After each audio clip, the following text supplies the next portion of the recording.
जय हिंद भाइयों, आज हम समझते हैं जियोग्राफी का हमारा यह तीसरा लेक्चर है। जो लोग दूसरा और पहला लेक्चर नहीं देखे हैं तो कृपया प्लीज़ जा करके जो है पहला और दूसरा लेक्चर पहले देख लें, तभी ये जो है तीसरा लेक्चर आप लोगों को समझ में आएगा। 2 लेक्चर हमारा पूरा हो चुका है जो है, आइए देख लेते हैं। आज का जो हमारी टॉपिक है आज की वो है आकाशगंगा की, और आकाशगंगा की जो आकृति है वो आपको बता देते हैं। देखिए ऐसे आकाशगंगा जो है, अब तारा बनता कैसे है, तारा के बारे में आपको जानकारी दे चुके हैं। अब आइए आकाशगंगा के बारे में देख लेते हैं। यह आकाशगंगा है। आकाशगंगा को इंग्लिश में हम कहते हैं गैलेक्सी। अब वो किसी भी प्रकार की कोई भी आकाशगंगा हो, आकाशगंगा की कोई कमी नहीं है ब्रह्मांड में। ब्रह्मांड में 100 अरब आकाशगंगाएं हैं और हर आकाशगंगा में जो है 100 अरब तारे हैं।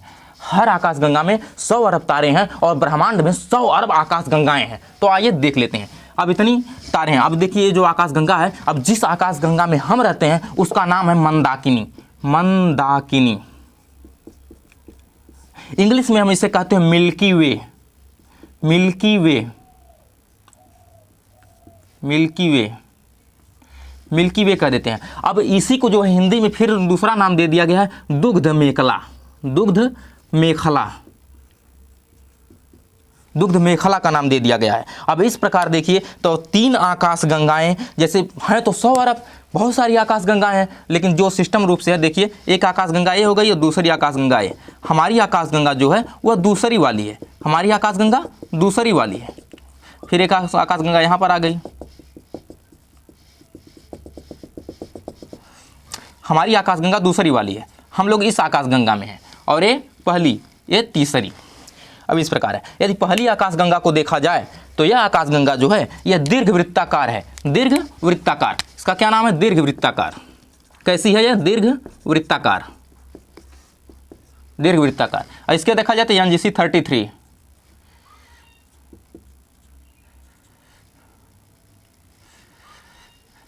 इसका नाम है अनाकारिकीय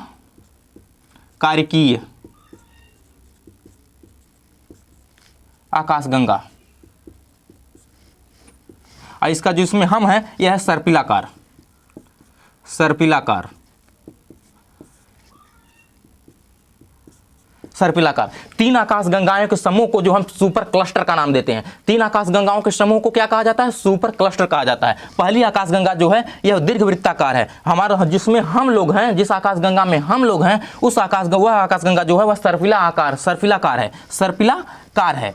और तीसरी आकाशगंगा जो है वह अनाकारिकीय आकाशगंगा है। माने ऐसा, आप सर्पिलाकार को हम स्पाइरल भी बोल देते हैं इंग्लिश में। स्पाइरल बोल देते हैं। अब स्पाइरल को आप लोग समझते ही होंगे, जो साइकिल का सीट कवर वगैरह रहता है ना, उसकी जो स्प्रिंग रहती है वो स्पाइरल होती है, यानी दर परत जो है उसी को स्पाइरल बोलते हैं। जैसे नोटबुक, जो किताब बुक है ना, बुक को आप ऐसे उठाएंगे तो आराम से आ जाते, देखेंगे ना, यह क्या है? सर्पिलाकार ही है। तो सर्पिलाकार इसलिए, जैसे किसी इतनी जगह में मान लीजिए तारों को हमें अमाना रहे तो कितने तारे हम आएंगे? 1 2 3 4 5 6 7 8 9 10 100 आम आ जाएंगे, यही हम आएंगे। लेकिन इसी को दर परत ऊपर नीचे यदि रखा जाए तो अधिक तारे के समूह एकत्रित हो जाते हैं। तारों के समूह को ही जो है आकाशगंगा कहा जाता है। तारों के समूह को ही आकाशगंगा कहा जाता है। अब इसका नाम देखा जाए तो हम लोग जिस आकाशगंगा में रहते हैं उसका नाम है मंदाकिनी। मंदाकिनी। और जो दूसरी हमसे सबसे नजदीकी आकाशगंगा है उसका नाम है देवयानी। देवयानी, देवयानी। इंग्लिश में हम इसे एड्रोमेडा बोल देते हैं। एड्रोमेडा, एड्रोमेडा। और तीसरी जो है इसका नाम है NGC 33,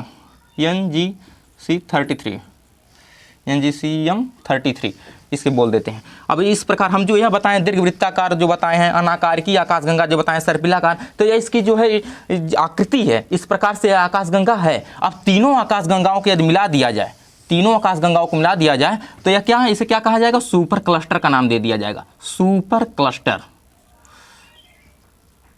सुपर क्लस्टर कर दिया जाएगा। इस प्रकार आकाशगंगाएं बहुत सारी हैं, ऐसे ऐसे आकाशगंगाएं लगी हुई हैं। अब यह आकाशगंगा यदि पूछा जाए कि हमारी आकाशगंगा किस वाली भुजा में है, हमारी आकाशगंगा जो है किस वाली भुजा में है, तो बीच वाली भुजा में। किस भुजा में है? बीच वाली भुजा में। अब यहाँ तक आप लोगों को कोई भी प्रकार का डाउट नहीं होगा, हमें जहाँ तक अनुमान है आकाशगंगा को लेकर के। आकाशगंगा जो है, हमारी आकाशगंगा जो है वह बीच वाली भुजा में है। और कैसी है? स्पाइरल है। स्पाइरल है, उसे हम सर्पिलाकार भी बोल देते हैं। जो दूसरी भुजा में व्यवस्थित रूप से बैठी है उसे क्या कह देते हैं? अनाकारिकीय। अनाकारिकीय है। उसका नाम क्या है? उसका नाम है एड्रोमेडा देवयानी। एड्रोमेडा देवयानी। तीसरा है NGC 33। आइए देख लेते हैं इसके बाद। जो हमारी आकाशगंगा है, हमारी आकाशगंगा जो है यही में, इसी में हमारा सौरमंडल भी है, इसी में हम भी हैं, इसी में पृथ्वी भी है, इसी में सूर्य भी है। तो आइए देख लेते हैं। अब सूर्य जो है वह आकाशगंगा के बाहरी भुजा में है। सूर्य आकाशगंगा के बाहरी भुजा में। जो तारे अभी नए रहते हैं वह बाहर रहते हैं। अब जैसे ही पुरान होंगे बीच में जाएंगे, जब एकदम खत्म हो जाएगी इनकी ऊर्जा तो यह कहाँ चले जाएंगे? लास्ट में। लास्ट जो बीच वाला भाग है, यहाँ पर अधिक संख्या में जो है क्या रहते हैं? ब्लैक होल रहते हैं, जिसे हम हिंदी में कृष्ण बीवर का नाम देते हैं। ब्लैक होल को हिंदी में क्या कहा जाता है? कृष्ण बीवर कहा जाता है। तो लास्ट में जो बीच वाला भाग होता है इसे हम कहते हैं बल्ज। इंग्लिश और हिंदी दोनों में कहा जाता है बल्ज। और एग्जामों में पूछ देता है कि बल्ज कहाँ पे पाया जाता है, तो आधे लोग जान नहीं पाते हैं कि किस सब्जेक्ट का क्वेश्चन है। तो बल्ज जो है मंदाकिनी के बीच का वाला भाग जो है उसे बल्ज कहा जाता है। अब यहाँ पर जो है जब तारे मर जाते हैं, यानी ब्लैक होल बन जाते हैं, कृष्ण बीवर बन जाते हैं, तो यहाँ पर चले जाते हैं। क्योंकि किसी भी यदि मिट्टी को, यदि कंकड़ को यदि आप रस्सी में बांध के घुमाएं, जब तक अपने हाथ में ताकत रहेगी, आप अपने ही जैसे आनी मुनी अपने गोल गोल घूमे तो आपका हाथ जो है ऐसे फैलता हुआ जाएगा। जितना तेज घूमेंगे हाथ फैलता हुआ जाएगा। जैसे ही आप कंट्रोल होंगे यानी रुकेंगे तो हाथ अपने आप जो है सीधा हो जाएगा। तो यह क्या है? पावर को दर्शा रहा था। यानी जब तक सूर्य में पावर रहती है, जब तक इसका तापमान अधिक रहता है यानी नीला रहता है, तब तक यह बाहरी वाली भुजा में रहता है। इसके बाद जैसे इसका तापमान घटने लगता है तो यह लास्ट वाली यानी बीच में चला जाता है। यानी तारों की संख्या सबसे अधिक कहाँ होती है? तो बल्ज में होती है। तारों की संख्या सबसे अधिक कहाँ होती है? तो बल्ज में होती है। यहाँ तक आप लोग समझ गए होंगे। इसके बाद बीच वाली जो आकाशगंगा है, इसकी बाहरी भुजा में कहाँ है? हमारा सूर्य है। यहाँ पर हमारा सूर्य मान लीजिए। अब इसी के पास जो हमारा सौरमंडल भी होगा, तो यदि हमारे तारे सूर्य के सबसे नजदीकी का यदि तारा देखा जाए तो उसका नाम यहाँ पर क्या है? यहाँ पर सूर्य। यदि इस तारे के, इसे हम तारा कहते हैं, लेकिन हमसे सबसे नजदीक है, जैसे अपने घर को होम कहा जाता है, दूसरे के घर को हाउस कहा जाता है, इसी प्रकार जो हमारा तारा है तो इसका हम नाम दे दिए क्या? सन, यानी सूर्य नाम दे दिए, हिंदी में सूर्य। इसके बाद जो दूसरा सबसे नजदीकी तारा है उसका क्या नाम है? उसका नाम Proxima Centauri. Proxima Centauri, Proxima Centauri, Centauri, Proxima Centauri इसका नाम है। यदि अब कितनी दूरी है, प्रकाश की गति जो होती है वह 3 लाख किलोमीटर प्रति सेकंड होती है। प्रकाश की गति जो होती है 3 लाख किलोमीटर प्रति सेकंड होती है। मानिए 1 सेकंड में 3 लाख किलोमीटर, तो सोचिए 1 घंटे में, फिर 1 दिन में। इसी प्रकार यदि इस गति से जाया जाए तो 2.5 वर्ष लग जाएंगे प्रक्सिमा सेंचुरी के पास पहुंचने में। कितने साल? 2.5 वर्ष लग जाएंगे प्रक्सिमा सेंचुरी में पहुंचने में। यानी प्रकाश वर्ष क्या दर्शाता है? प्रकाश वर्ष भी दूरी का मात्रक है। एग्जाम पूछ देता है प्रकाश वर्ष क्या है, तो प्रकाश वर्ष दूरी का मात्रक है। अब यहाँ पर देखिए, यदि सबसे चमकीला तारा पूछ दे तो वह साइरस है। सबसे चमकीला तारा साइरस।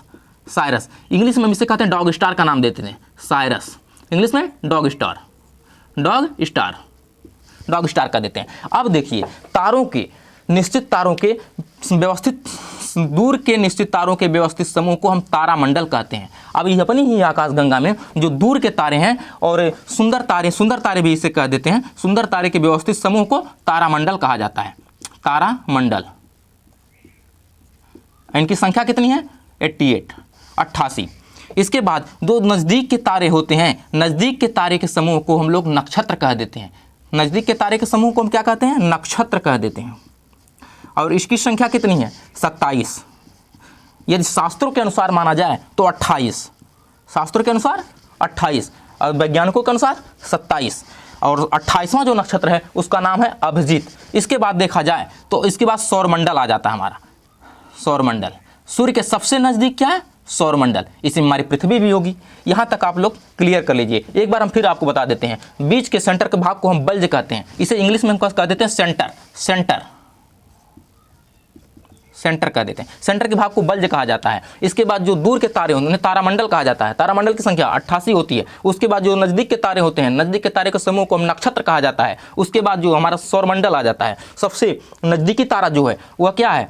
वह हमसे नज़दीकी सबसे तारा सूर्य है, और सूर्य से सबसे नज़दीकी तारा प्रक्सिमा सेंचुरी है। सूर्य से सबसे नज़दीकी तारा जो है वह प्रक्सिमा सेंचुरी है। यहाँ तक यदि पहुँचा जाए तो 3 लाख किलोमीटर प्रति सेकंड की चाल से चला जाए तो 2.5 साल लग जाएंगे यहाँ तक पहुँचने में। यहाँ तक आप लोग समझ लीजिए। जो पहली आकाशगंगा है हम उसका नाम मंदाकिनी है। यदि हम इसको बेला बोला जाए हिंदी में तो इसे दुग्ध मेखला बोल देते हैं, या इंग्लिश में बोले तो मिल्की वे बोल देते हैं। धन्यवाद। अगर मिलते हैं अगली वीडियो, तब तक के लिए धन्यवाद।